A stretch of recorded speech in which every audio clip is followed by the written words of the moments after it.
నమస్తే, welcome to prime 9. నేను దీపిక.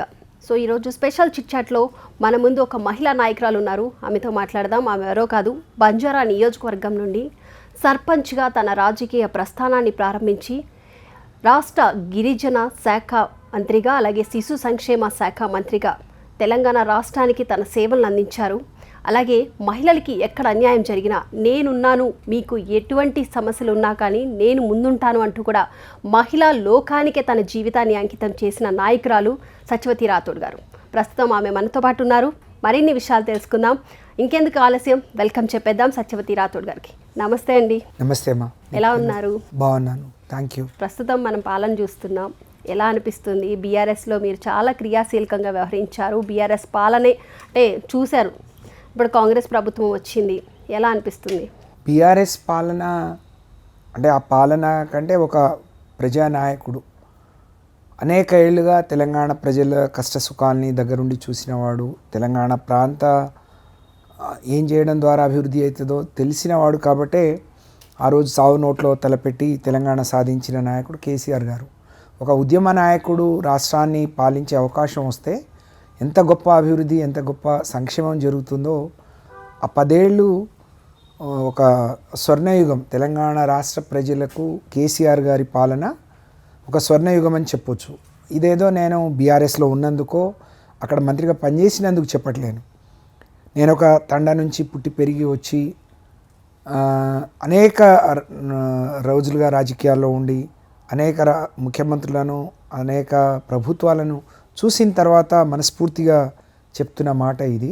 ఎందుకు అంటే కేసీఆర్ గారు ఈ రాష్ట్ర సంపదను పెంచి పేదవాళ్ళకు పంచాలి అనేది వారు ఎప్పుడు చెప్పేవాళ్ళు. అలాగే వారెప్పుడు బీఆర్ఎస్కు, ఆ రోజు టీఆర్ఎస్కు, కేసీఆర్కు తెలంగాణ ప్రజలే అధిష్టానం. తెలంగాణ ప్రజలు ఏం కోరుకుంటారో, తెలంగాణ ప్రజలు ఏం చెప్తారో అది చేస్తామని. ఇవాళ కాంగ్రెస్ పార్టీ అధిష్టానం అంటే ఢిల్లీ, అధిష్టానం అంటే గాంధీ కుటుంబం. ఇప్పటికీ 50-55 సార్లు రేవంత్ రెడ్డి గారు 20 నెలల్లో ఢిల్లీ పర్యటించిండ్రు అని అంటే సంక్షేమం మీద, పాలన మీద, అభివృద్ధి మీద ఏ మేరకు దృష్టి పెడతారు, అధిష్టానాన్ని మెప్పించడానికి ఎంత కాలం వెచ్చిస్తారు అనే దానికి ఇది ఒక నిదర్శనం మనం చెప్పొచ్చు. అలాగే అధికారంలోకి రావడానికి, అధికారం రావటమే పరమావధిగా వాళ్ళు అనేక హామీలు ఇచ్చారు. అంటే ఇవన్నీ కూడా వాళ్ళు గతంలో కూడా ఈ రాష్ట్రాన్ని పాలించిండ్రు.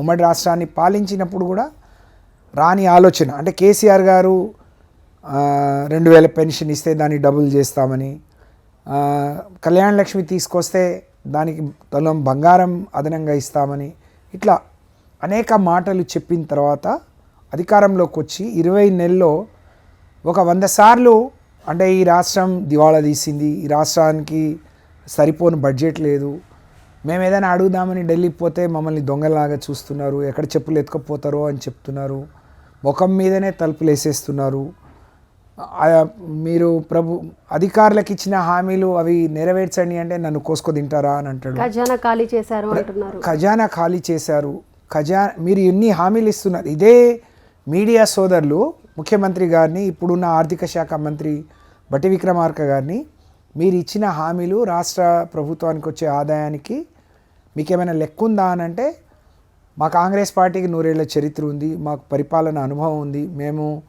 అన్నీ చూసి మాత్రమే మాట్లాడుతున్నామని చెప్పి రోజు ఒకసారి కేసీఆర్ మీద పడి ఏడవటమో, గత ప్రభుత్వాన్ని నిందించడమో పనిగా పెట్టుకున్నారు. కాబట్టి వాళ్ళ అవకాశాల కోసం, అవసరాల కోసం మాత్రమే మరి మాట్లాడతారు, హామీలు ఇస్తారు తప్ప మేము ఆ రోజు మేనిఫెస్టోలో పెట్టిన అనేక అంశాలు, ఇవాళ మిషన్ భగీరథ కావచ్చు, లేకపోతే కళ్యాణ లక్ష్మి కావచ్చు, అనేక ఒక ఆరోగ్య లక్ష్మి కావచ్చు, ఇలాంటి కార్యక్రమాలన్నీ, కేసీఆర్ న్యూట్రిషన్ కిట్ కావచ్చు, కేసీఆర్ కిట్ కావచ్చు, ఇవన్నీ ఏది మేము మేనిఫెస్టో పెట్టలేదు. అయినా అమలు చేశామంటే అభివృద్ధి అంటే కేవలం పెద్ద పెద్ద బిల్డింగ్లు కట్టడము, రోడ్లు వేయడము అది మాత్రమే కాదు. దానితో పాటు ఒక పేదవాడి సంక్షేమం, పేదవాడు కడుపు నిండా తిని ఒక సుఖంగా ఉన్నా అనే ఒక ధైర్యం, ఒక నమ్మకాన్ని కలిగించడమే కేసీఆర్ గారి పాలన. ఈరోజు ఎప్పుడేం బంద్ చేస్తారో, ఎప్పుడేం తీసేస్తారో, ఎప్పుడేం చెప్తారో, ఎప్పుడేం బాంబు పేలుస్తారు అని ఒక ఆందోళన. మరి ఇవాళ అనేక ఉదాహరణలు, రోడ్ల మీద రైతులందరూ రోడ్ల మీద ఉన్నారు. మొన్నటి వరకు వర్షాలు రాలేదు, ఈరోజు వర్షాలు వస్తే యూరియా లేదు.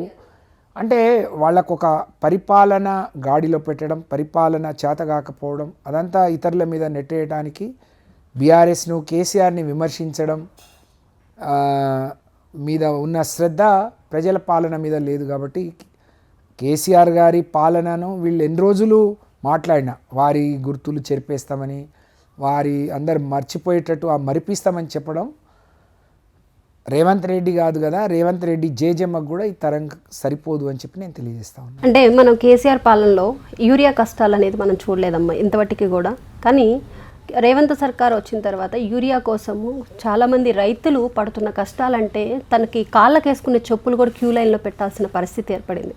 అంటే నిజంగానే యూరియా కొరత అంత ఉందంటారా? ఇవాళ వాళ్ళు ఇప్పుడు ఒప్పుకున్నారు కదా, మొన్నేమో కొరత లేదన్నారు. అప్పటికి పూర్తి స్థాయిలో నాట్లు ఇంకా మొదలవ్వలేదు. ఎప్పుడైతే పీక్ ఇవాళ నాట్లు వేస్తున్నారో, వర్షాలు సమృద్ధిగా వచ్చి రైతులందరూ నాట్లు వేస్తున్నారో, బురద దున్నుతున్నారో, అప్పుడు మాకు రావాల్సిన 5 లక్షలు 6 లక్షల మెట్రిక్ టన్నులకు సంబంధించి 3 లక్షలే వచ్చాయి. కాబట్టి మీరు నిన్న వాయిదా తీర్మానం వేసిండ్రు, నిన్న పార్లమెంట్ ముందు గొడవ చేసిండ్రు, నిన్న జేపీ నడ్డాను కలిసిండ్రు, ఇవాళ కూడా ఆందోళన చేస్తున్నారు. అంటే ఏదో దాహం వేసినప్పుడు బావి దోవినట్టుంది. ఎప్పుడైతే మెడ మీద కత్తి వస్తుందో అప్పుడు మాత్రమే వాళ్ళకి ఆలోచన వస్తుంది.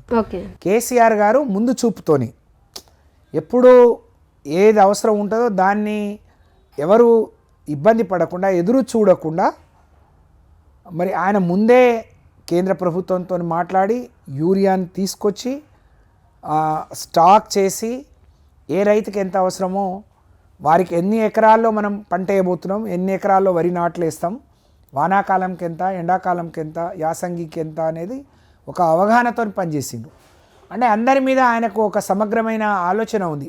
రాష్ట్ర రైతాంగానికి ఎప్పుడేం అవసరం ఉంటుంది, ఏ భూములలో ఎలాంటి పంటలు వేసుకుంటే ఎక్కువ దిగుబడి వస్తుంది, రైతులకు గిట్టుబాటు అవుతుంది అనేది కూడా వారికి తెలుసు.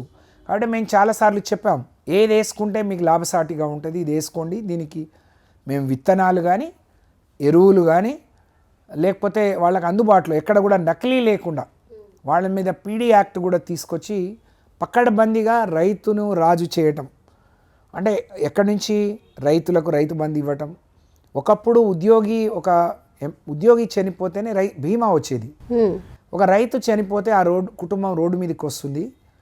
ఇది రైతుల పేరున మేమే ప్రీమియం చెల్లించి కేసీఆర్ గారు రైతు బీమా ఒక 5 లక్షలు దినవారాలు కాకముందే 5 లక్షలు ఆ కుటుంబానికి డబ్బులు వచ్చేయి అని అంటే, అది కూడా నేరుగా వాళ్ళకి అకౌంట్లో. ఎంత గొప్ప ఆలోచన, రైతులను ఏ విధంగా నిలబెట్టాలని ఆలోచన చేసిందనే దానికి ఆ రైతు ఆ 10 ఏళ్లలో ఏ రోజు ఒక రోజు రోడ్డు ఎక్కలేదు. ఇవాళ 10 ఏళ్ళు అధికారం వచ్చిన పంటలు వేసుకుంటున్న 2వ సంవత్సరం కూడా ఇంత తీవ్రమైన యూరియా కొరత, అసలు అడిగేవాళ్ళు లేరు. అధికారులు మీరు పట్టించుకోండి లేదు అని అంటే అధికారులు ఎక్కడి నుంచి తీసుకొస్తారు?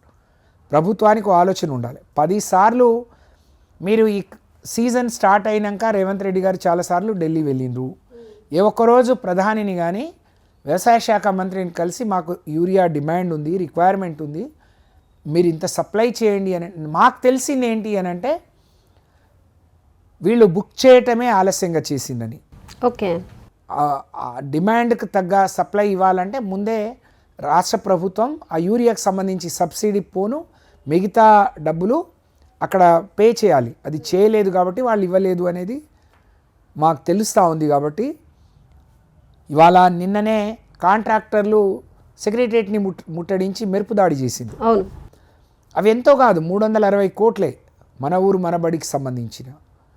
అంటే వాళ్లకు కాంగ్రెస్ పార్టీకి కప్పం కట్టడానికి పోయే రేవంత్ రెడ్డి గారు ఒక్క కన్ను రాష్ట్ర అవసరాల మీద, రాష్ట్ర రైతుల అవసరాల మీద, ప్రజల అవసరాల మీద కూడా పెడితే బాగుంటుంది అని చెప్పి నేను ఈ సందర్భంగా తెలియజేస్తూ, మేము కూడా ఇవాళ ఏదైనా మాట్లాడితే బీఆర్ఎస్ పార్టీ ఆందోళన చేస్తుంది అని అన్నారు. ఇవాళ స్వచ్ఛందంగా ఎవరికి వాళ్ళు రోడ్లెక్కి రైతులు ధర్నా చేస్తుంటే ఇవాళ ఇక్కడి నుంచి ప్రెస్ మీట్లు పెట్టి లేకపోతే ఇక్కడ సమీక్షలు చేసి ఇవాళ ఎంపీలను ఆందోళన చేయమని ఇప్పుడు వాయిదా తీర్మానాలు ఇస్తున్నారు. అంటే రైతుల పట్ల వీళ్ళకి ఎంత చిత్తశుద్ధి ఉంది అనేది మనకు అర్థమవుతుంది. కాబట్టి రాబోయే రోజుల్లో ఇదే రైతులు నిజంగా వీళ్ళకి గుణపాఠం చెప్తారు.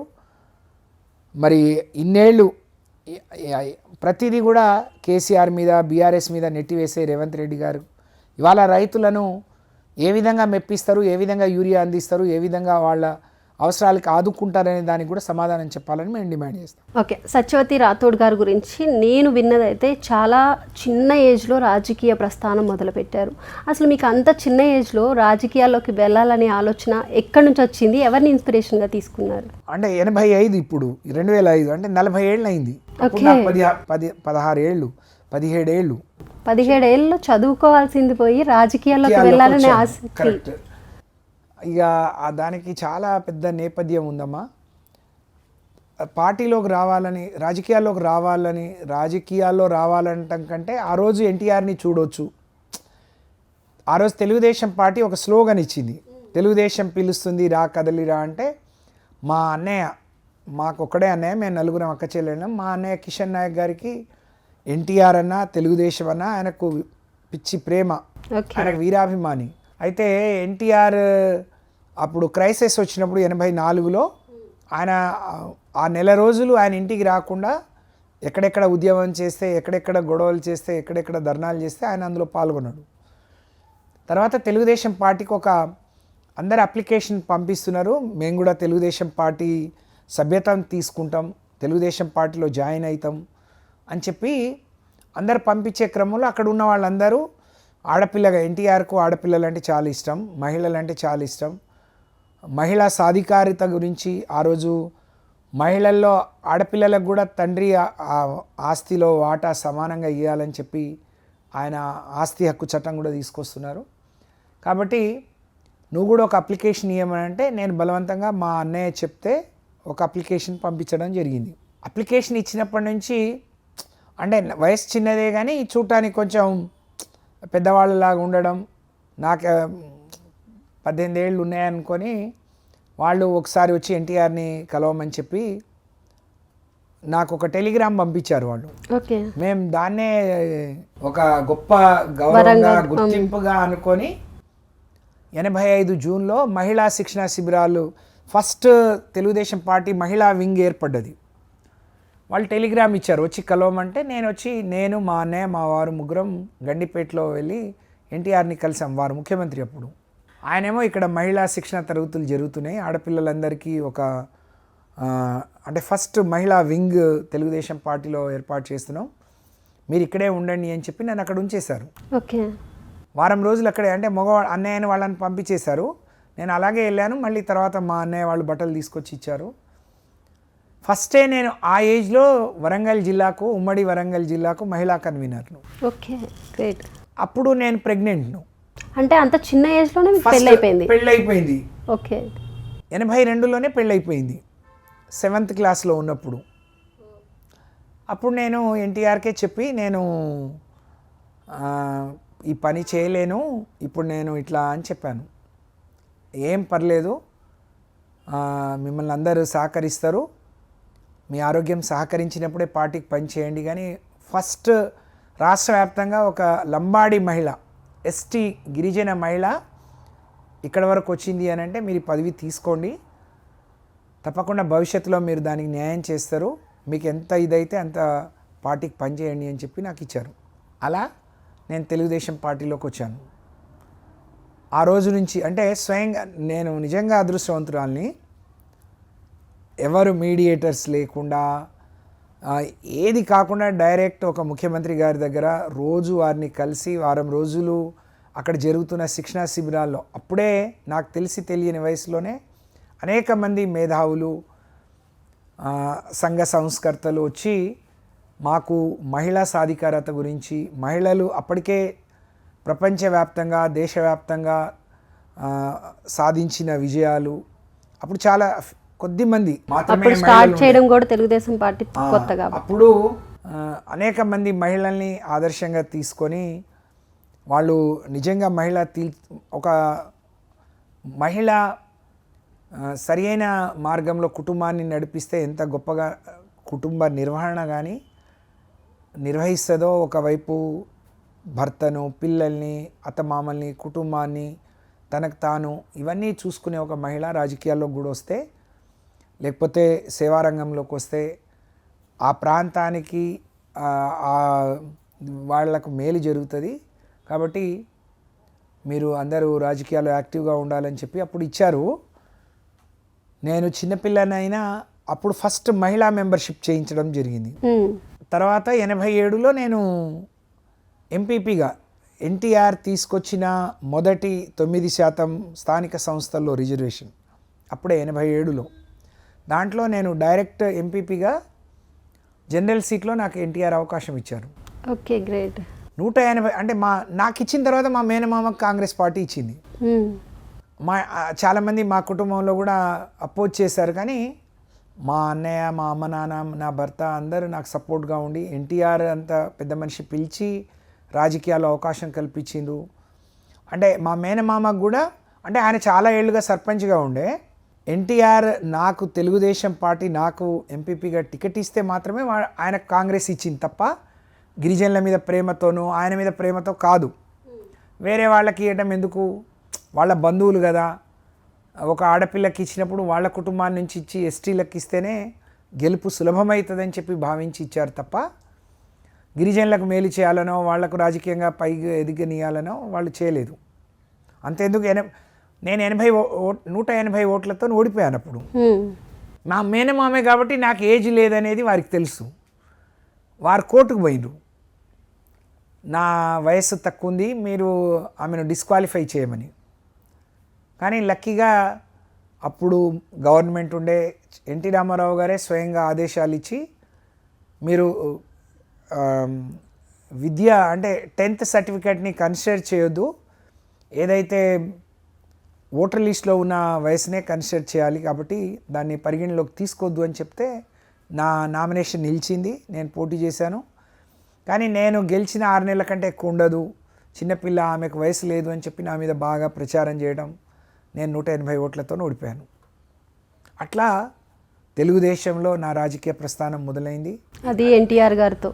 నాకు తెలిసి ఇదే నెల జూలై, ఆగస్టు, అంటే 25 ఏళ్ళు అయింది. నేను ఎన్టీఆర్ 40 years అయిపోయింది. ఓకే, 40 ఏళ్ల క్రితం నా రాజకీయ ప్రస్థానం. నాకు ఇప్పుడు 56, అంటే 16 ఏళ్లకే నేను రాజకీయాల్లోకి వచ్చాను. అంటే చాలా అప్పుడు ఎవరు ఊహించరేమో, అసలు అప్పుడు సపోర్ట్ కూడా రాదేమో. అంటే ఆ ఏజ్ లో కూడా సపోర్ట్ అనేది కూడా చాలా ఇంపార్టెంట్. ఒకటి నా రాజకీయ అంటే కుటుంబ నేపథ్యం, చిన్న ఒక గిరిజన కుటుంబం, ఒక తండలో పుట్టి పెరిగిన నేను 7th క్లాస్ వరకే చదువుకున్నాను. 10th క్లాస్కి వెళ్ళేటప్పుడే రాజకీయాల్లోకి వచ్చాను. అంటే ఇంత అంటే నేను అందుకనే ఏదో ఆ రాతను దేవుడు రాసిన రాత ఎవరు ఉండొచ్చు, లేకపోతే అప్పుడప్పుడు నేను ఇన్స్పిరేషన్ మీకు మీరే చేసుకుంటారా? ఉన్నా. నేను అంటే ఈ సందర్భంగా ఒక మాట చెప్పాలి. నేను కేసీఆర్ గారి క్యాబినెట్లోకి తీసుకుంటున్నారు అని చెప్పి నాకు సమాచారం వచ్చినప్పుడు మా సోదరులు అన్న కల్వకుంట్ల తారక రామారావు గారు నాకు ఫోన్ చేశారు. అప్పుడు నేను అంటే ఒకవైపు ఆనందం కంటే నాకు దుఃఖం అనిపించింది. అసలు నేనున్నానా, నిజంగానేనా, నేను విన్నది కరెక్టేనా, 1-2 సార్లు నేను మళ్ళీ పరీక్షించుకున్నాను అనమాట. ఫోన్ వచ్చింది కరెక్టేనా, చెప్పింది కరెక్టేనా అని. ఓకే, 40 years రాజకీయ ప్రస్థానం. సో ఇప్పుడు బీసీ రిజర్వేషన్పై రేవంత్ సర్కారు చాలా కామెంట్స్ చేస్తుంది. 10 సంవత్సరాల పాలనలో ఉండి కూడా బీఆర్ఎస్ ప్రభుత్వం ఏం చేయలేకపోయింది. ఇప్పుడు ఎందుకు బీసీ రిజర్వేషన్లపై కవిత కానీ ఎందుకు లేవనెత్తి మళ్ళీ ధర్నాలు అది ఇది అని అంటున్నారు అనేది ఒక విమర్శ వస్తుంది. సో బీసీ రిజర్వేషన్లపై మీ అభిప్రాయం ఏంటి? ఈ రాష్ట్రంలో నిజంగా 42 కాదు 56-55% వాళ్ళు లెక్కల్లో తప్పు చెప్పినా ఏ విధంగా చెప్పినా ఉన్న శాతం అది. అంటే ఇవ్వాలంటే అందరికీ ఇవ్వాలి, 42 ఇస్తా అన్నారు. ఇవాళ రేవంత్ రెడ్డి గారు ఏం మాట్లాడుతున్నారు, బీఆర్ఎస్ కానీ కాంగ్రెస్ మాకు సహకరించట్లేదు అని చెప్తున్నారు. రేవంత్ రెడ్డి గారికి ఈ హామీ ప్రజలకు ఇచ్చేటప్పుడు, బీసీలకు ఇచ్చేటప్పుడు వీళ్ళందరి సహకారం అవసరం, లేకపోతే ఇది నాతోని కాదు అనే విషయం తెలుసా తెలియదా అని చెప్పి నేను ప్రశ్నిస్తూ ఉన్నాను. ఓకే, తెలిసి ఉంటే మరి అందరి సహకారంతోనే నేను బీసీ రిజర్వేషన్లో ముందుకు పోతా అని చెప్పాలి. ఆ రోజు ఎన్నికల కోసం, ఓట్ల కోసం, అధికారం కోసం 42% ఇస్తా అన్నారు. కేసీఆర్ గారు ప్రయత్నం చేసి అది సాధ్యపడక మేము పార్టీ పరంగా వాళ్ళకు అన్ని రకాలుగా మొదటి అసెంబ్లీలో స్పీకరే మేము బీసీ మధుసూదనాచారి గారికి ఇచ్చాం, అవును, మొదటి కౌన్సిల్ చైర్మన్గానే స్వామి గౌడ్ గారికి ఇచ్చాం.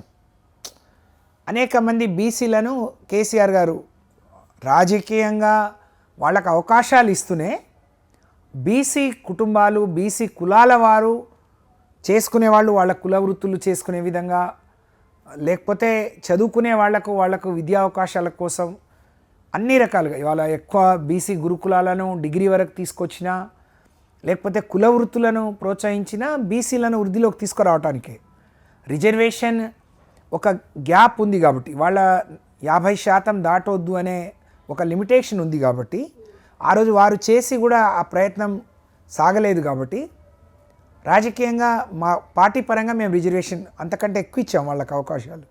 కానీ రేవంత్ రెడ్డి గారు చెప్పింది ఏంటి, నేను 42% రిజర్వేషన్ ఇస్తా అన్నాడు. 9th షెడ్యూల్లో చేర్చమని అంటున్నాడు. 9th షెడ్యూల్ ఎవరు చేర్చాలి? కేంద్రం మాత్రమే చేర్చాలి. అవును, నువ్వు కేంద్రం దేశవ్యాప్తంగా 2-3 రాష్ట్రాల్లో లేని రేవంత్ రెడ్డి గారికి బీజేపీ రేవంత్ రెడ్డి గారికి లాభం వచ్చే పనో రేవంత్ రెడ్డి గారు ఇచ్చిన హామీ బీజేపీ నెరవేరుస్తుందని ఆయన అనుకోవడం శుద్ధ తప్పు, ఆయన పొరపాటు అది. అలాగే మేము సహకరిస్తామని చెప్పి ఆ రోజు బీఆర్ఎస్ సహకారంతో బీజేపీ సహకారంతో నేను ముందుకు పోతా అని చెప్పి ఎక్కడైనా మాట్లాడిండా? తప్పుడు మాటలు మాట్లాడి ఆయన చేయలేని పనిని ఇంకోళ్ళ మీద నెట్టివేయడం కానీ, ఇంకోళ్ళ భుజాల మీద తుపాకీ పెట్టి కాల్చాలనుకోవడం రేవంత్ రెడ్డి గారి మరి 100% అది తప్పు. ఆయన వెనక్కి తీసుకోవాలి. మేము ప్రయత్నం మా వంతు ప్రయత్నం మేము చేస్తాం, కానీ రేవంత్ రెడ్డి గారికి సహకారం అంటే అసెంబ్లీలో అందరి సహకారంతోనే కదా బిల్లు పాస్ అయింది. ఆయన చేయాల్సిన ఒక లైన్లో చేయాల్సిన పద్ధతిలో చేయట్లేడు అనేది నా అభిప్రాయం. కారణం ఏంటి అని అంటే అసెంబ్లీ తీర్మానం చేసి కౌన్సిల్లో తీర్మానం చేసి రాష్ట్రపతి కోసం పంపించిన బిల్లును ఎందుకు మళ్ళీ గవర్నర్ దగ్గరికి పంపించారు? ముందే గవర్నర్ దగ్గరికి పంపిస్తే ఆయన ఏం డిసిషన్ తీసుకునేవాళ్ళు. రాష్ట్రపతి దగ్గర ఒక అంశం అక్కడ పెండింగ్ ఉండగా గవర్నర్ దగ్గరికి ఎలా పంపిస్తారు? అసెంబ్లీలో తీర్మానం చేసే రోజు ఏమన్నాడు, నేను అఖిలపక్షాన్ని ఢిల్లీకి తీసుకెళ్తా అన్నారు. కానీ ఢిల్లీ వెళ్ళిన రోజు ఏం చేసిన హడావిడిగా నీ పార్టీ నాయకుడు నువ్వు ఎవరైతే హామీ ఇచ్చిన సోనియా గాంధీ గారు కానీ, రాహుల్ గాంధీ గారు కానీ, ప్రియాంక గాంధీ గారు కానీ, ఖర్గే గారే రాలేదు. బీఆర్ఎస్ ఎట్లొస్తుందని ఆశపడతావు నువ్వు? అంటే నీకు చిత్తశుద్ధి లేదు, నీకు చేయాలనే ఆలోచన లేదు. నువ్వు తప్పులు చేస్తూ, నువ్వు ముందుది వెనక్కి ముందుకు చేస్తూ బీసీలకు అన్యాయం చేయాలనే సంకల్పంతో చేసే ప్రయత్నం తప్ప దీంట్లో చిత్తశుద్ధి లేదు.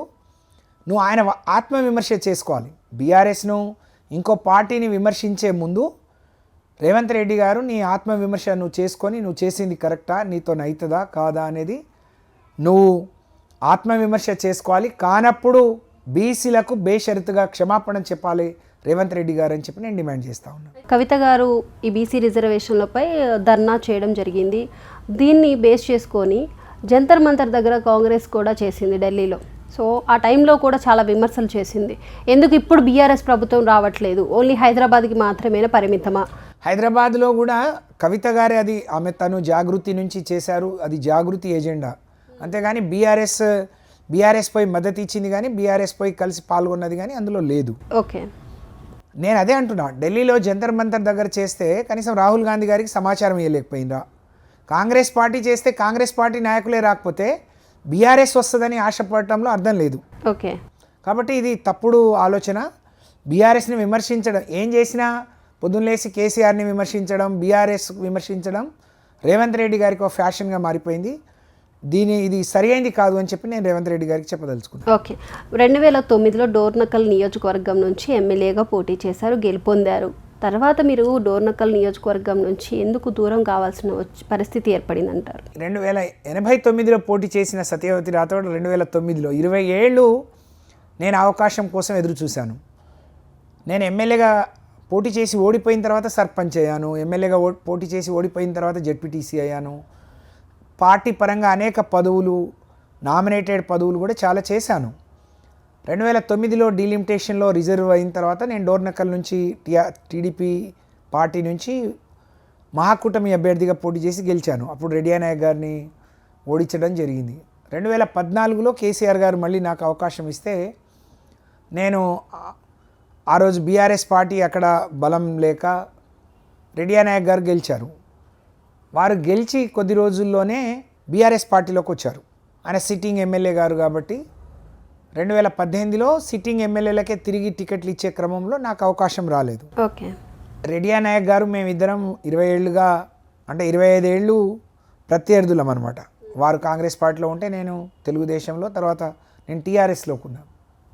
ఇద్దరం టీఆర్ఎస్లోకి వచ్చిన తర్వాత ఆయన సీనియర్ నాయకుడు కాబట్టి ఆయనకే మళ్ళీ అవకాశం ఇచ్చే క్రమంలో కేసీఆర్ గారు అక్కడ ఇరిటేషన్ ఉండొద్దు, మా మధ్య పోటీ ఉండొద్దు, ఒకే పార్టీలో ఉండి ఇబ్బంది ఉండకూడదు అని చెప్పి నన్ను రాష్ట్ర పార్టీకి తీసుకురావడం జరిగింది. 2014లో టీఆర్ఎస్ పార్టీ రాజకీయ పార్టీగా ఒక ఉద్యమ పార్టీ రాజకీయ పార్టీగా మారుతున్న క్రమంలో నేను మెంబర్షిప్ వైపు నన్ను స్టీరింగ్ కమిటీ 12 మందితో స్టీరింగ్ కమిటీ వేస్తే ఎస్టీగా మహిళగా నా మొదటి అవకాశం ఇచ్చారు. నేను ఖమ్మం జిల్లా బాధ్యతలు చూశాను. తర్వాత పార్టీ ప్రధాన కార్యదర్శిగా కూడా ఎస్టీ నుంచి మహిళ నుంచి నేనే ఉంటిని. నేను అంటే రాష్ట్ర పార్టీ నేను నల్గొండ పార్లమెంట్ ఇన్ఛార్జిగా పనిచేశాను. తర్వాత 2018లో కూడా నాకు అవకాశం రానప్పుడు కేసీఆర్ గారు చెప్పారు, నువ్వు రేపు పార్లమెంట్ కావాలంటే పార్లమెంట్, కౌన్సిల్ కావాలంటే కౌన్సిల్ ఇస్తానమ్మా. ఆయన సీనియర్ లీడర్ మనల్ని నమ్ముకొని పార్టీలోకి వచ్చాడు కాబట్టి అందరికీ ఇస్తున్నాం కాబట్టి వారికి ఇస్తున్నామంటే నేను వారి గెలుపు కోసం కృషి చేశాను. కేసీఆర్ గారు చెప్పింది విన్నాను. ఆ క్రమంలో 2019లో నాకు ఎమ్మెల్సీగా అవకాశం ఇచ్చారు.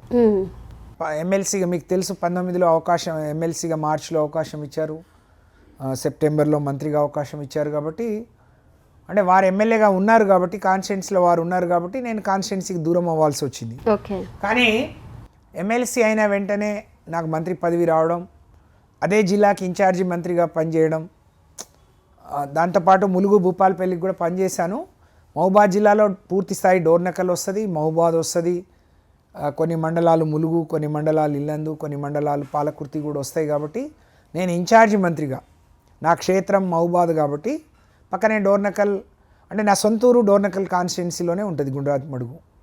కాబట్టి ఇక మళ్ళీ నేను దూరం అయ్యే అవకాశం లేకుండే కార్యకర్తలకు కానీ ప్రజలకు నేను మంత్రిగా ప్రభుత్వం చేసే సంక్షేమాన్ని అభివృద్ధిని వాళ్ళకి చేరవేసే క్రమంలో నేను వారధిగా పనిచేశాను. రెడ్డి నాయక్ గారు ఎమ్మెల్యేగా ఉన్నా అక్కడ అనేక అంటే వారికి కూడా సపోర్ట్గా దాదాపు కాన్స్టిట్యున్సీలో 500 కోట్లతోని డోర్నకల్లో రోడ్స్ ఇవ్వటం కానీ, బిల్డింగ్స్ ఇవ్వటం కానీ, గురుకులాలు ఇవ్వటం కానీ, లేకపోతే గ్రామ పంచాయతీలు ఇవ్వటం కానీ, గ్రామ పంచాయతీ భవనాలు ఇవ్వటం కానీ చాలా చేశాను. కాబట్టి కాన్స్టిట్యున్సీకి దూరం అయినా అనే ఫీలింగ్ లేదు. ఓకే. సొంతూరు అక్కడే మహబూబాద్ పక్కనే ఉంటుంది, ఇన్ఛార్జ్ మంత్రిగా ఉన్నాను కాబట్టి డోర్నకల్కు దూరమైన అనే ఫీలింగ్ లేదు. డోర్నకల్ ప్రజలతో నిత్యం నా అనుబంధం కొనసాగుతుంది. వాళ్ళ కష్ట సుఖాలు నాకు చెప్పుకుంటారు, నాకే ఇబ్బంది వచ్చినా వాళ్ళు అండగా నిలబడ్డారు. కాబట్టి ఆ ఫీలింగ్ లేదు, దూరమైన అనే ఆలోచన కూడా లేదు. అమ్మ, నేను ఇందాక మీ ఇంటికి వచ్చినప్పుడు నేను మీతో కొంచెం ఇంటరాక్ట్ అవ్వడానికి నాకు కొంచెం స్టేజ్ ఫియర్ కానీ ఎవరితో మాట్లాడాలంటే భయం, కొంచెం ఆ ఫియర్ పోగొట్టడానికి మీతో కొంచెం ఇంటరాక్ట్ అవుతున్నా. ఆ టైంలో నేను మిమ్మల్ని ఒకటి అబ్జర్వ్ చేశాను, మీ చేతి మీద ఉన్న కేసీఆర్ అనే ఒక పచ్చబొట్టు. అవును. సో ఏంటి ఆ పచ్చబొట్టు వేయించుకోవడానికి ఏమైనా రీజన్ ఉందా? కేసీఆర్ గారికి నేను ఎంత అభిమానిస్తాను అనే దానికి ఈ పచ్చబొట్టు.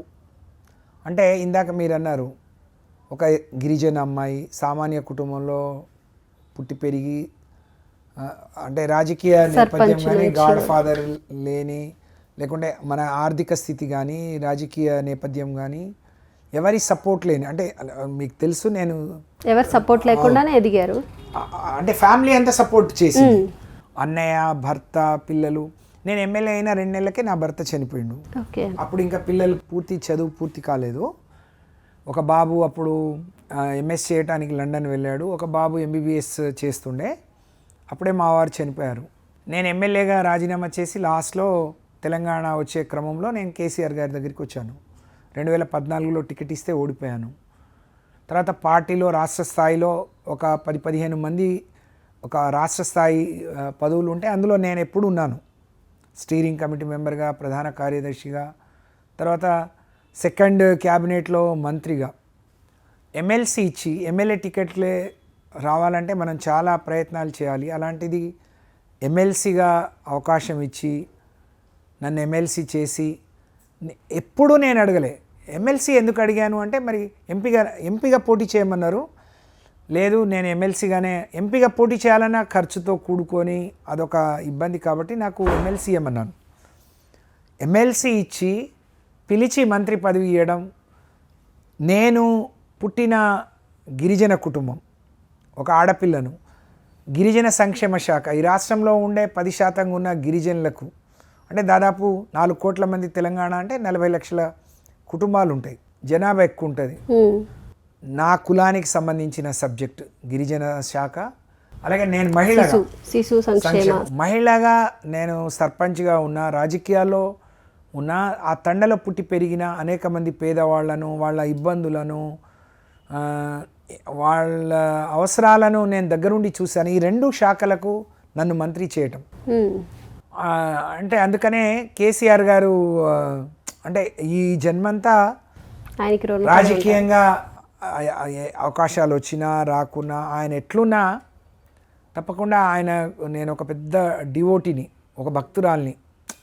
ఆయన నన్ను బిడ్డ అని చాలా నోటి నిండా మగపిల్లవాడిని పిలిచినట్టు అరే ఒరే సత్య అని పిలుస్తారు నన్ను. అంత గౌరవం ఇచ్చి, అంత గొప్ప అవకాశం ఇచ్చి మాట్లాడినప్పుడల్లా ఏం చేస్తే నీ జాతి బిడ్డలకు మేలు జరుగుతుంది, మంచి జరుగుతుంది, వాళ్ళ వృద్ధిలోకి వస్తారు, దానికి కావాల్సిన అన్నీ చెయ్యి.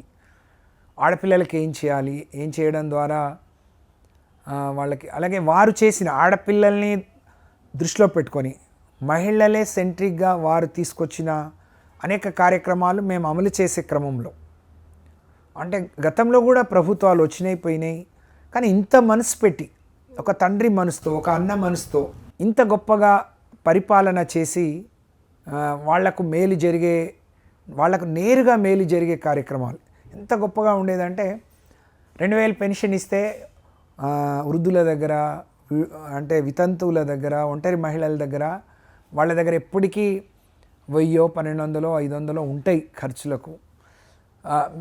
ఆ మేనిఫెస్టో కమిటీ వాళ్ళకు కూడా చెప్పారంట 500 ఇస్తే ఏదైనా వాళ్ళు ఒక 4 పూటలు తినేటట్టు ఇవ్వాలి, వాళ్ళ గౌరవం పెరిగేటట్టు ఇవ్వాలి, కానీ ఏదో మనం బిచ్చమిస్తున్నట్టు ఇవ్వద్దు అని చెప్పి ఆయన 200 ఉన్నది 1000 చేయడం, 1000 ఉన్నది వెంటనే.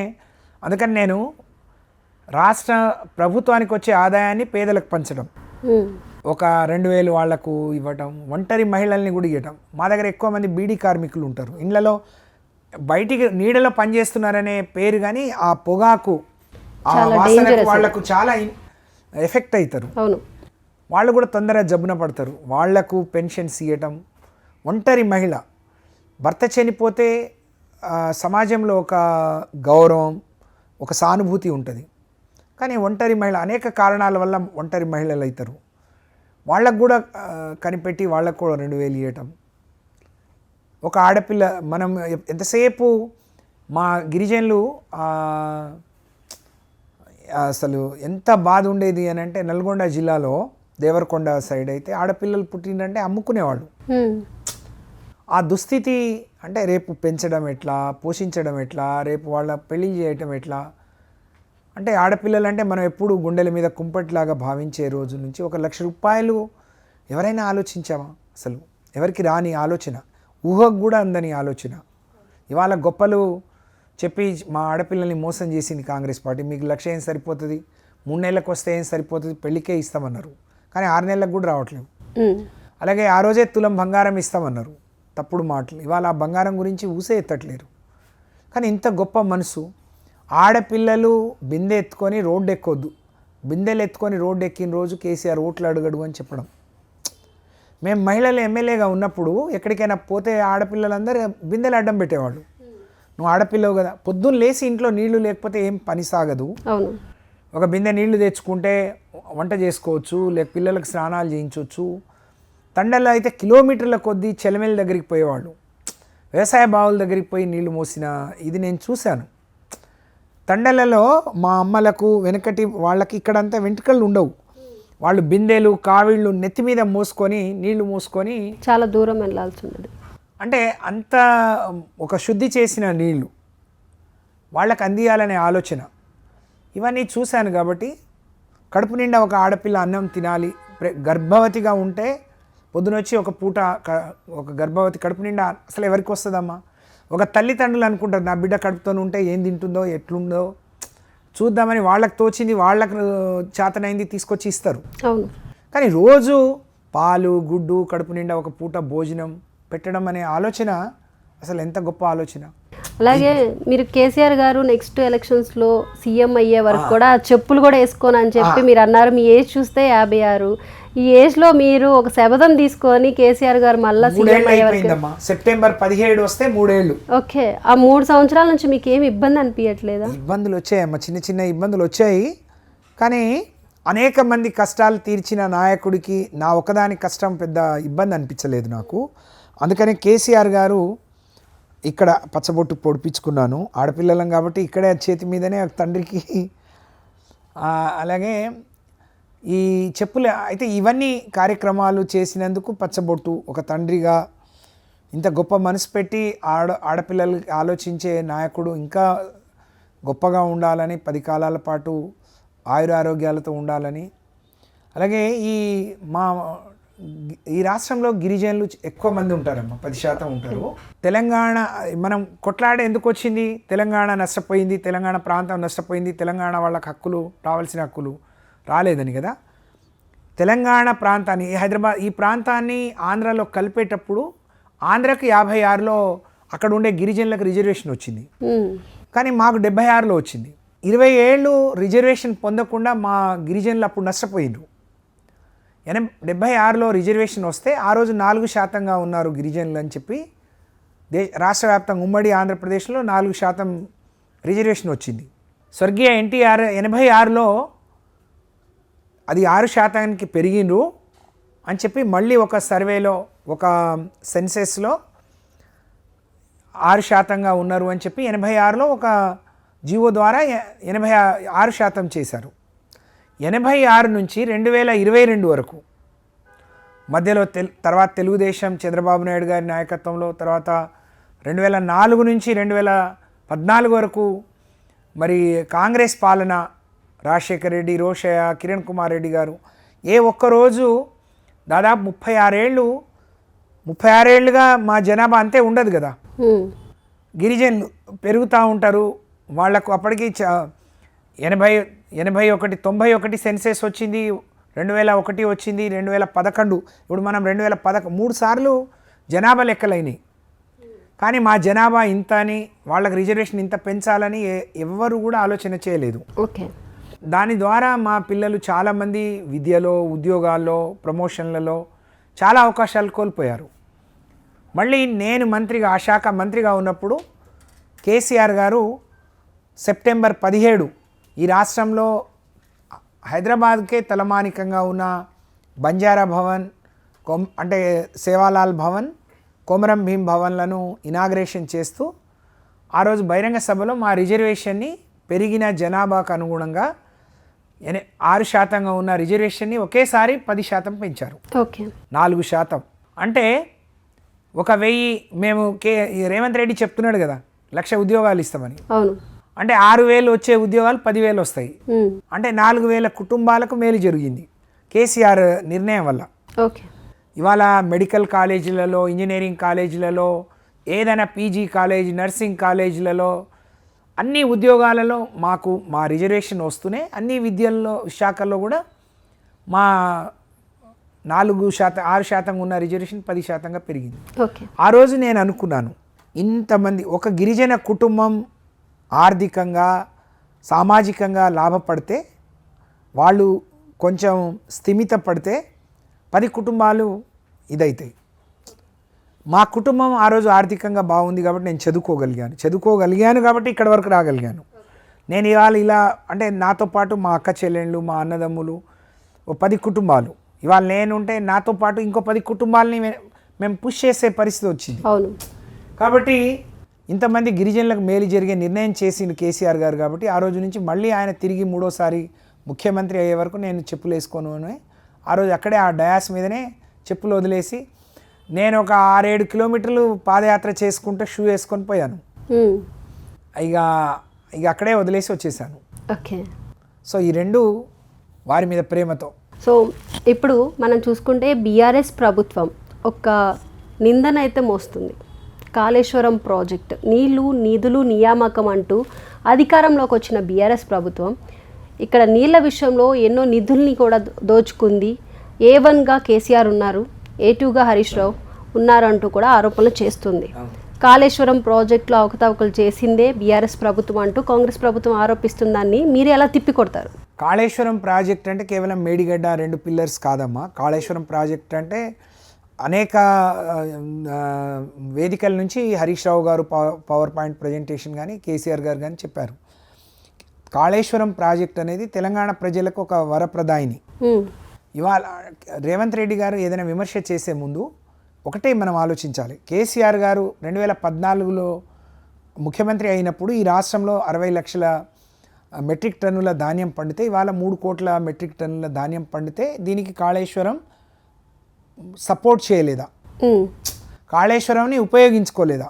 మేము అసలు బాధితులం. ఒకప్పుడు SRSP ఆఖరి ఆయకట్టు మాది.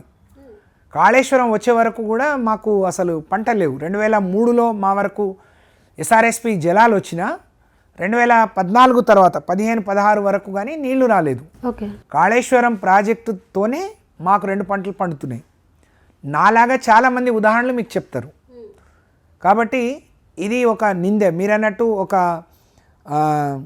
అలిగేషన్ తప్ప వాస్తవం కాదు. కాళేశ్వరం ప్రాజెక్టు ఎన్నిసార్లు చెప్పినా కేసీఆర్ గారిని హరీష్ రావు గారిని ఇరికించాలని ఇబ్బంది పెట్టాలని అందులో ఏదో కోడిగుడ్డు మీద ఈకలు వెతుకుతున్నారు తప్ప కాళేశ్వరం ప్రాజెక్టు మొత్తం కమిషన్ వేసి కమిషన్ మొత్తం ఎంక్వైరీ అయిపోయిన తర్వాత మళ్ళీ కమిషన్ను మీరు హరీష్ రావుని పిలవకుండా కేసీఆర్ని పిలవకుండా ఎట్లా ముగిస్తారు? అంటే కమిషన్ 600 చిల్లర పేజీలు ఉంది. ఆ కమిషన్ 650 పేజీలు మీరు 60 పేజీలకు కుదించిండ్రు. అంటే ఇది కాంగ్రెస్ పార్టీ రేవంత్ రెడ్డి గారి సొంత కవిత్వం తప్ప కాళేశ్వరం కమిషన్ ఇచ్చిన కవిత్వం కాదు అనేది మా అభిప్రాయం. మీకు చిత్తశుద్ధి ఉంటే ఆ మొత్తం 650 పేజీని మీరు పెట్టండి. అలాగే ప్రజల ఈ పేపర్లలోనో కమిషన్ ఎక్కడో క్లోజ్ డోర్లో విచారిస్తే కాదు, ప్రాజెక్ట్ ఏంది అనేది మీరు జర్నలిస్టులను లేకపోతే అనేక మందిని తీసుకెళ్ళి మేడిగడ్డ నుంచి మొదలు పెడితే ఇక అన్నారం సుందీల్ అవన్నీ చూసుకుంటూ మీరు మొత్తం ప్రాజెక్టు ద్వారా వచ్చిన పారకం దానివల్ల పండిన పంటల్ని చూపిస్తే కాళేశ్వరం ప్రాజెక్టు మీద ఏ కమిషన్ కాదు, ప్రజలే తెలంగాణ ప్రజలే మాకు కమిషన్. వాళ్ళు చెప్తారు కాళేశ్వరం ప్రాజెక్టు ద్వారా తెలంగాణకు ఎంత లాభమైంది, ఎంత ఎక్కువ ఆయకట్టు కొత్తగా వచ్చింది, ఎంత పాత ఆయకట్టు స్థిరీకరించారు, ఎంత ఆయకట్టుకి నీళ్ళు వచ్చినందుకు ఎంత పంట పండింది అనేది సాక్ష్యాలు ఉన్నాయి. మన కళ్ళ ముందున్న సాక్ష్యం. అవును. ఇవాళ ఇంత యూరియా డిమాండ్ ఉంది అని అంటే పంటలు వేసుకోలేకపోతున్నారంటే ప్రతిదీ కాళేశ్వరం పుణ్యమే. కాబట్టి దీన్ని కప్పిపుచ్చి మీరేదో అలిగేషన్ పెట్టి దాన్ని మాకు ఇబ్బంది పెట్టాలని కేసీఆర్ని A1గా పెట్టిన కేసీఆర్ ఎప్పుడు నంబర్ 1, అది అభివృద్ధిలో నంబర్ 1, ప్రజల యోగక్షేమాలు చూడటంలో ప్రజలకు సంక్షేమాన్ని అందించడంలో నంబర్ 1, ప్రజలకు అభివృద్ధిని ఈ ప్రాంతాన్ని అభివృద్ధి చేయడంలో నంబర్ 1. నువ్వు కేసీఆర్ కట్టించిన సెక్రటరియట్లో కూర్చొని కేసీఆర్ చేసిన ఇవాళ మొన్న ప్రపంచ సుందరిని తీసుకొచ్చి చూపించింది ఏంది రేవంత్ రెడ్డి గారు? ఇవన్నీ కాదా? మేము వచ్చిన సంపద ఎక్కడ ఖర్చు పెట్టాము, ఎంత సంపద పెంచామనేది సాక్ష్యాలు కూడా మీ దగ్గరే ఉన్నాయి. మీరు అది కేవలం అపవాదు, ఒక నిందే తప్ప కేసీఆర్ నెంబర్ 1 పెట్టినా హరీష్ రావు నెంబర్ 2 పెట్టినా మీరు ఏం చేయలేరు. ఇటువంటి కమిషన్లకు మేము దడవం. ఇవాళ కమిషన్లు నిజంగా కమిషన్లు వేస్తే కమిషన్లు తీసుకునే రేవంత్ రెడ్డి గారి మీద కమిషన్ వేయాలి. ప్రజల కాంట్రాక్టర్ల దగ్గర నుంచి తీసుకునే కమిషన్లేమో కాంగ్రెస్ పార్టీకి ఢిల్లీకి. కానీ అన్యాయంగా వేసిన కమిషన్లేమో కేసీఆర్ని విచారిస్తుంది, హరీష్ రావుని విచారిస్తుంది. ఓకే, ఇది దుర్మార్గం, ఇది అన్యాయం అని చెప్పి నేను చెప్పదలుచుకున్నాను. అలాగే ఇప్పుడు మహిళగా మీరు మహిళలకి ఎంతో మీ జీవితాన్ని అంకితం చేశారు. బీఆర్ఎస్ ప్రభుత్వంలో ఉన్నప్పుడు మీరు గిరిజన శాఖ మంత్రి, అలాగే శిశు సంక్షేమ శాఖ మంత్రిగా పనిచేశారు. అప్పుడు మహిళలకి ఏం కావాలన్నా కూడా బీఆర్ఎస్ ప్రభుత్వం చేసింది. ఇప్పుడు తెలంగాణకి రేవంత్ సర్కార్ ప్రభుత్వం వచ్చిన తర్వాత మహిళలకి చాలా అన్యాయం జరుగుతుందంటూ కూడా ఇటు బీఆర్ఎస్ ప్రభుత్వం కానీ అందరూ ఆరోపిస్తున్నారు, బీజేపీ కానీ. సో అసలు నిజంగానే మహిళలకి న్యాయం జరుగుతుందంటారా రేవంత్ సర్కార్తో? రేవంత్ రెడ్డి గారు ఏమన్నారు, మహాలక్ష్మి పేరిట అంటే ఇక మీరు ఏం చేయొద్దు అని మేమే ఇస్తామన్నట్టు మాట్లాడాను. మా మహిళలు కూడా కేసీఆర్ ఇచ్చేవన్నీ ఉంటాయి, ఆయన ఇచ్చేదేదో చూద్దామని చెప్పి రేవంత్ రెడ్డి గారు మార్పు అంటే మన జీవితాల్లో కూడా గొప్ప మార్పు వస్తుంది అనుకొని ఆశపడ్డారు. ఏం జరిగింది, మీరు అత్త 2000 సరిపోతుందా, నీకు 4000 వద్దా అని అన్నారు. 2000కే ఆగిపోయింది, అది 4000 కాలేదు. 2500 అత్తకు ఇస్తే సరిపోయిందా, కోడలికి వద్దా అన్నారు. ఆ 2500 రావట్లేదు. అలాగే 1,00,000 సరిపోదు, మేము తులం బంగారం ఇస్తామన్నారు మహాలక్ష్మిలో. అలాగే గ్యాస్ 500కి సబ్సిడీ ఇస్తా అన్నారు, కానీ 350 కూడా రావట్లేదు. అది కూడా ముందు వాళ్ళు చెల్లిస్తే తర్వాత ఇస్తున్నారు. మేమేమంటున్నామంటే నువ్వు ఏదలుచుకున్న 500 తీసేసి మిగతాది ఇవ్వమని అన్నాం. ఒకవైపు ఆర్టీసీలో ఉచిత ప్రయాణం అని చెప్పిండు, కానీ చాలా బస్సులు తగ్గించేసిండు. మహిళలు ఇవాళ ఒకప్పుడు నల్లాల దగ్గర కొట్టుకునే మహిళలు ఇవాళ బస్సుల దగ్గర కొట్టుకుంటున్నారు. మనం అనేక సాక్ష్యాలు మన దగ్గర ఉన్నాయి. మీరు 1,00,00,000 మంది మహిళల్ని కోటీశ్వరులు చేస్తామన్నారు, కానీ బడ్జెట్లో ఒక కోటి రూపాయలు కూడా ఎక్కువ పెంచలేదు మహిళలకు సంబంధించిన బడ్జెట్లో. ఏ విధంగా మహిళలకి మీరు ఇవాళ గ్రూపులకు కూడా 5 లక్షలే సీలింగ్ పెడుతున్నారు. ఒక టీం, ఒక గ్రూప్కి 5 లక్షలే మీరు వడ్డీ లేని రుణాలు ఇచ్చి కోటీశ్వరులను చేస్తామంటే ఎన్నేళ్ళు పడుతుంది మీకు? నేను డిమాండ్ చేస్తున్నా, 20 నెలలు అయిపోయింది మీరు అధికారంలోకి వచ్చి, ఏ ఒక్క మహిళ అయినా కోటీశ్వరాలు అయింది? ఒక్క మహిళ, మీరు 1,00,00,000 మందిని చేస్తా అన్నారు, ఒక్క మహిళ అయినా కోటీశ్వరాలు అయిందా అని నేను రేవంత్ రెడ్డి గారిని అంటే ఇది మోసం చేయటం కదా, ఇది దగా చేయటం కదా. మేము ఇచ్చిన దానికంటే పావుల వడ్డీ వాళ్ళు చాలా తక్కువ. 350 కోట్లనే ప్రచారం, ఆర్భాటం ఎక్కువ, ఆరాటం ఎక్కువ, కానీ అక్కడ జరిగేది చాలా తక్కువ. కాబట్టి చెప్పుకోవడానికి తప్ప వీళ్ళు మహిళలకు ఏం చేసింది లేదు. ఇవాళ శాంతి భద్రతలు లోపించినాయి, పట్టపగలు మానభంగాలు, హత్యలు, మరి ఇవన్నీ జరుగుతూ ఉన్నాయి. ఎక్కడ దేనికి కంట్రోల్ చేసేవాళ్ళు లేరు. మేము ఉన్నప్పుడు షీ టీం తీసుకొచ్చినాం, భరోసా కేంద్రాలు ఏర్పాటు చేసినాం. అలాగే మహిళలకు అన్ని రకాలుగా ఒక రక్షణ కవచం, తెలంగాణ అంటే ఒక రక్షణ కవచం. ఇవాళ స్వయంగా ముఖ్యమంత్రి హోంశాఖ చూస్తున్నారు, కానీ దాన్ని సమన్వయం చేసి మహిళలకు ఏం చేయడం ద్వారా ఎన్ని మానభంగాలు, ఎన్ని రేపులు, ఎన్ని దోపిడీలు పట్టపగలే హైదరాబాదే ఒక కేంద్రంగా మారిపోయింది. కాబట్టి ఈ ప్రభుత్వంలో మహిళలకు రక్షణ లేదు, మహిళా సాధికారత కూడా లేదు అని చెప్పి నేను తెలియజేస్తాను. ఓకే, అలాగే మీరు మంత్రిగా మీకు పదవి అప్పగించినప్పుడు కేసీఆర్ గారు మీకు కేసీఆర్ గారు సతీమణి శోభారాణి గారితో మీకున్న సాన్నిహిత్యంతోనే అక్కడ శోభారాణి గారిని మీరు జస్ట్ కొంచెము నాకు మంత్రి పదవి ఇప్పించండి అని అన్నారు. దాని గురించే శోభారాణి గారు వెళ్ళి కేసీఆర్ గారితో చెప్పడం, ఆ విధంగా మీపై చర్చ నడిచింది. సో దీనిపై మీరేమంటారు? శోభమ్మ గారికి నేను మంత్రి కాకముందు 1-2 సార్లు కలిశాను, కానీ మంత్రి పదవి కోసం నేను కేసీఆర్ గారిని, కేటీఆర్ గారిని అడగలేదు. శోభమ్మ దగ్గరికి ఎందుకు పోతాను? కాబట్టి నేను ఇందాకే చెప్పాను, మంత్రి పదవి కోసం నేను ఎక్కడ పోలేదు. మంత్రి పదవే నాకు వస్తుందని నాకే తెలియదు. ఇంకా నాకు మంత్రి పదవి నేను ఇంకా ఎక్కడో పోయి పైరవి చేస్తా అనే. అలాగే శోభమ్మ గారు చాలా తక్కువ, వారు రాజకీయ విషయాలు కానీ మేము ఇంట్లో పోతే పిల్లలు ఎట్లున్నారు, నా 2 కొడుకుల పెళ్ళికి సార్ శోభమ్మ గారు వచ్చారు. అంటే సార్ తీసుకొచ్చారు. నేను అప్పుడు ఎమ్మెల్సీని కాదు, మంత్రిని కాదు. ఓకే, అయితే అమ్మ వచ్చి ఆశీర్వదించారు. ఎప్పుడైనా పిల్లల్ని అప్పుడప్పుడు తీసుకెళ్ళి కల్పిస్తాం. కానీ శోభమ్మ గారికి నేను మంత్రి కాకముందు 2-3 సార్లు కలిశాను అంతే. వారు నా కొడుకు పెళ్ళికి వచ్చారు, పెద్ద కొడుకు పెళ్ళికి. నేను మంత్రి అయిన వారం రోజుల తర్వాత అమ్మను కలిశాను. కానీ అప్పటి వరకు వారికి కూడా ఐడియా లేదు. రాజకీయాలకు అసలు జోక్యం కల్పించుకోరు. సార్ గురించి ప్రస్తావన కానీ మాట్లాడటం కానీ అమ్మ దగ్గర ఎప్పుడు ఉండదు. అలాగే రాజకీయాలు కూడా మాట్లాడరు వారు. ఒక మహిళగా ఒక తల్లి పాత్ర. మేము పోయి కలిసి ఎప్పుడైనా ఇది చేస్తే బాగున్నారా, పిల్లలు బాగున్నారా, బాగా చేస్తున్నారా, ఆరోగ్యం ఇవి అడుగుతారు. కానీ ఎప్పుడు ఈ రాజకీయాల్లో ఎవరికేమి ఇవ్వాలనేది వారు ఎప్పుడు జోక్యం కల్పించుకోరు. నాకు తెలిసి అసలు కల్పించుకోరు.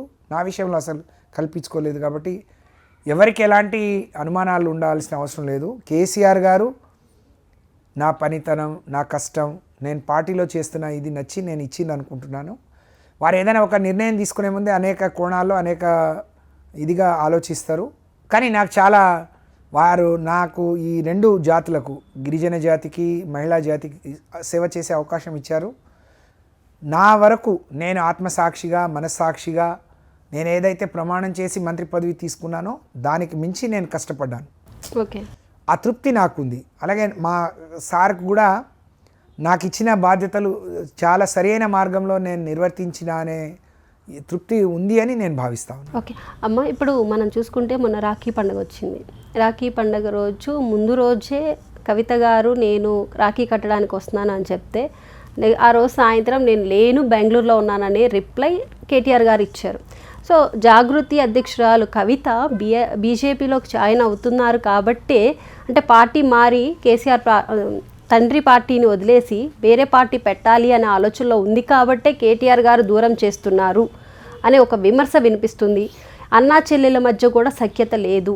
ఎందుకంటే ఎప్పుడు రాఖీ కట్టించుకునే కేటీఆర్ గారు ఈసారి కట్టించుకోలేదు అంటే వాళ్ళిద్దరి మధ్య సఖ్యత లేదు అంటున్నారు. ఇప్పుడు అది వారి పర్సనల్ కుటుంబ విషయము అంటే చిన్న చిన్న ఇబ్బందులు అందరి కుటుంబాల్లో ఉంటాయి, మన కుటుంబాల్లో కూడా ఉంటాయి. ఒకసారి వీలు కావచ్చు, ఒకసారి వీలు కాకపోవచ్చు. వారు ఏదైనా పని మీద వెళ్ళి ఉండొచ్చు. అట్లా అంటే మేము కూడా కట్టేవాళ్ళం, మాకు కూడా టైం ఇవ్వలేదు. వారికి ఏదో అర్జెంట్ పని ఉండి మేము కూడా మెసేజ్ పెడితే అర్జెంట్ పని ఉండి వెళ్ళిపోతున్నానక్క అని చెప్పారు. ముందు రోజు మా లగచేర్ల మహిళలు వచ్చి రాఖీ కట్టారు. ఆ రోజు మాకు తెలియదు, ఉండరు అంటే ఆ రోజు మేము కూడా కట్టేవాళ్ళం. ఓకే, ఇక కవిత గారు ఎటు పోతారు ఏంది అనేది వారి ఇష్టం. వారికి రాజకీయంగా వారు చాలా మెచ్యూర్డ్, తెలంగాణ ఉద్యమంలో ఉన్నారు. నేనైతే ఈ పార్టీ ఆ పార్టీలోకి పోతారని నేను భావించటం లేదు. సరే, వారి పార్టీలో వారికి కొన్ని ఉన్న అభిప్రాయాలు వారు వెలిబుచ్చిండ్రు, దానికి పార్టీ నుంచి సమాధానం వస్తుంది అని మేము అనుకుంటున్నాం. ఇలాగే ఒక కుటుంబం, పార్టీ రాజకీయ ఈ దేశంలో, రాష్ట్రంలో అనేక కుటుంబాలు అన్ని రాజకీయ పార్టీలో ఉన్న విషయాలను మనం చూస్తూ ఉన్నాం. అవును, ఈ పార్టీలో అన్నదమ్ములు ఉంటారు, అక్క చెల్లెళ్ళు ఉంటారు, తల్లి కూతుళ్ళు ఉన్నారు, తండ్రి కొడుకులు ఉన్నారు. మన కళ్ళ ముందే చాలా చూసాం. కాబట్టి అది పెద్ద ఇప్పుడే జరుగుతున్నట్టు, ఇక్కడే జరుగుతున్నట్టు దాన్ని భావించాల్సిన అవసరం లేదు. నిజంగానే పార్టీ కొత్తగా ఏమైనా పెట్టే ఆలోచనలో ఉన్నారా? అది వారిని అడిగితే బాగుంటుంది, నన్ను కాదు. నాకు తెలిసి అలాంటి ప్రయత్నం ఏది ఉండదు అని నేను భావిస్తూ ఉన్నాను. అలాగే ఆ పార్టీలో ఒక మెంబర్గా, ఆ కుటుంబంలో నేను దగ్గరుండి చూసిన దాన్నిగా వాళ్ళందరూ కలిసి ఉండాలని ఆ భగవంతుడిని మనస్ఫూర్తిగా కోరుకుంటున్నాను. మా ఒక్క final question, last rapid fire questions. అంటే జస్ట్ మీరు 40 సంవత్సరాలు మీరు అంటే రాజకీయాల్లో అనుభవం ఉన్నవాళ్ళు, ఎంతోమందితో మీరు పనిచేశారు. అటు ఎన్టీఆర్ గారి గురించి చెప్పాలంటే 1 wordలో ఏం చెప్తారు? ఎన్టీఆర్ అంటే మనం అందరినీ ఫస్ట్ కొలిచేది తల్లి, తండ్రి, గురువు, దైవం. కాబట్టి తల్లి, తండ్రి, గురువు, తర్వాత దైవం. అంటే ఆయన ఒక దైవ సమానులు నాకు. ఒక గిరిజన అమ్మాయి 15-16 ఏళ్ళ అమ్మాయిని తీసుకొచ్చి రాజకీయంగా ఎమ్మెల్యే టికెట్ ఇచ్చారు 89లో. అప్పుడు నాకు ఏజ్ లేదని అందరూ మొత్తుకునే ఇచ్చారు. అంటే నేను అందుకనే ఆయనతో 25 ఏళ్ళు తెలుగుదేశం పార్టీలో ప్రయాణం చేశాను. రాజకీయంగా ఇంత గౌరవం. ఈరోజు కూడా ఒక సర్పంచ్గా ఒక ఆడపిల్లను, గిరిజన అమ్మాయిని జనరల్ సీట్లో పెట్టడానికి రాజకీయ పార్టీలు కానీ ఆ ఊర్లు కానీ ఆలోచిస్తాయి, నాయకులు కానీ. కానీ ఎమ్మెల్యేగానే అవకాశం ఇచ్చి, పైసలు ఇచ్చి, నామినేషన్ ఖర్చుతో పాటు అన్నీ ఇచ్చి ఆయన అంటే ఒక పేదల పెన్నిది. ఆయనని ఏ విధంగా వర్ణించాలి? నాకైతే ఆయన ఒక ప్రత్యక్ష దైవం. నేను ఆయనతోని కలిసి పనిచేసే అవకాశం నాకు రావడం, చాలా రోజులు ఆయనతోని కలిసి పనిచేయడం అనేది నా పూర్వజన్మ సుకృతం అనుకుంటాను. ఇంకా చంద్రబాబు నాయుడు గారి గురించి చెప్పాలంటే ఏం చెప్తారు? చంద్రబాబు నాయుడు గారు కూడా ఒక విజనరీ లీడర్, ఒక గొప్ప విజన్, ఒక ముందు చూపు ఉన్న నాయకుడు ఆయన. అలాగే ఆయనకు ఒక లెక్కలు క్యాలిక్యులేటెడ్ అనమాట. ఒక డిప్లొమాటిక్గా రాబోయే తరానికి ముందుగానే ఆలోచిస్తూ ఉంటారు. ఒక దూరదృష్టి ఉన్న నాయకుడు, ముందు చూపు ఉన్న నాయకుడు. ఇవాళ మనం అనుకుంటున్నట్టు ఇవాళ ఐటీని కానీ ఇవన్నీ ప్రమోట్ చేయడం ఆ రోజే ఆయనకు ఐడియా వచ్చింది. అంటే ఆయన వయసుకి అప్పుడు ఆ సంబంధం లేదు, కానీ ఆయన చాలా ముందు చూపు, ఒక రాజకీయంగా కూడా ఒక దూరదృష్టి. ఈ నాయకుడు ఎన్ని రోజులు పనికి వస్తాడు, ఎన్ని రోజులు, ఒక ముందు చూపు ఉంటుంది ఆయనకి. అలాగే ఒక పని చేయాలి అని అంటే ఎంత లాభం ఎంత నష్టం అని బేరీ చేసుకొని చేసే నాయకుడు చంద్రబాబు నాయుడు గారు. ఆయనతో కూడా కలిసి పనిచేసి ఆయన వల్ల నేను ఎమ్మెల్యే కావడం, నా భర్త చనిపోయినప్పుడు కూడా ఆయన నాకు చాలా సపోర్ట్గా వారు కానీ, భువనేశ్వరి గారు కానీ, లోకేష్ అయితే మమ్మల్ని అమ్మ అనే పిలిచేవాడు. చాలా గొప్ప వ్యక్తితో నిజంగా నేను అదృష్టవంతురాల్ని. అందరు దైవంగా భావించే ఎన్టీ రామారావు గారు, ఒక గొప్ప విజనరీ లీడర్గా భావించే చంద్రబాబు నాయుడు గారు, ఒక మానవతావాది వాళ్ళ కేసీఆర్ గారు, అంటే ఆయన ముఖ్యమంత్రి కాకంటే ఒక తండ్రి మనసుతో రాష్ట్రాన్ని పాలించే ఒక గొప్ప అసలు ఈ ముగ్గురు నాయకులతో నేను కలిసి దగ్గర నుంచి చూసి దగ్గర ఉండి పనిచేసే అవకాశం రావటం నేను నిజంగా అదృష్టవంతురాలుగా భావిస్తున్నాను. Right, thank you so much అమ్మ. మీ విలువైన టైంని మాకు అందించి మాతో చాలా విషయాలు షేర్ చేసుకున్నందుకు. సో మొత్తానికి చూశారు కదా, సత్యవతి రాథోడ్ గారు, కేసీఆర్ గారు మళ్ళీ ఎలక్షన్స్లో సీఎం అయ్యే వరకు తన కాళ్ళకి చెప్పులు కూడా వేసుకోకుండా, అంటే ఆ ఏజ్లో కూడా చెప్పులు వేసుకోకుండా నడుస్తాను, ఆయన సీఎం అయిన తర్వాతే మళ్ళీ చెప్పులు వేసుకుంటానంటున్నారు.